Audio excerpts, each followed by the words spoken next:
এরপর 4 নম্বর অঞ্জনা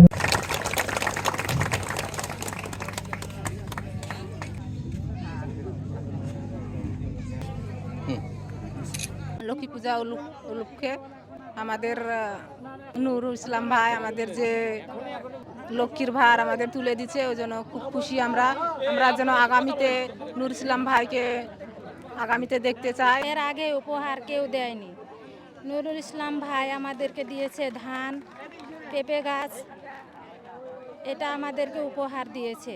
লক্ষ্মী পূজা উপলক্ষে থেকে আমাদেরকে যে ধান, তারপরে যে পেঁপে গাছ দিয়েছে, এটা পেয়ে আমরা খুব খুশি।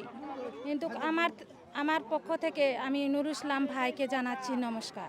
দেশের যে গণতন্ত্রকে পুনরুদ্ধার করেছিল একদলীয় শাসন থেকে, স্বাধীনতার ঘোষক শহীদ প্রেসিডেন্ট জিয়াউর রহমান, এই শহীদ প্রেসিডেন্ট জিয়াউর রহমানের থিম থেকে, তার উদ্দেশ্য থেকে তিনি যেমন দেশকে কৃষিতে স্বনির্ভর করেছিলেন, তার থিমটাকেই আমার মাথায় আমি কাজে লাগিয়েছি। কারণ কৃষিতে স্বনির্ভর হলেই বাংলাদেশ স্বনির্ভর হবে, কৃষিতে স্বনির্ভর হলেই কৃষি শ্রমিকেরা উন্নত হবে। বসুন্ধরা টিস্যু, অশুদ্ধতার বিরুদ্ধে এক বিন্দুও ছাড় নয়। কৃষকের উন্নতি হবে, দেশের উন্নতি হবে, কারণ আমাদের দেশ হলো কৃষি প্রধান দেশ। সুতরাং কৃষির কথাটাই আমার মাথায় এসেছে এবং কৃষিকে নিয়েই আমার যথাযথভাবে এই 3 থানার পরিকল্পনা।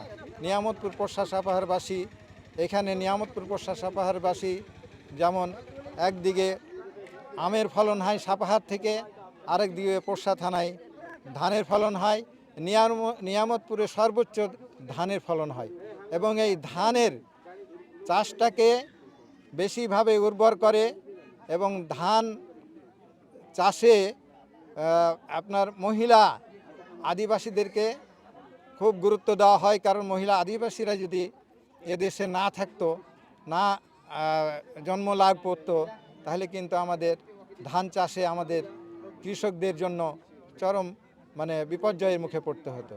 কাজেই আমি মহিলা কিষানীদেরকে আমি গুরুত্ব দিয়েছি, পাশাপাশি পুরুষ কৃষকদেরকেও আমি গুরুত্ব দিয়েছি, যেন তারা এ সমস্ত দেখে যেন উদ্বুদ্ধ হয় এবং সারা দেশ যেন এই বিষয়ে উদ্বুদ্ধ হতে পারে।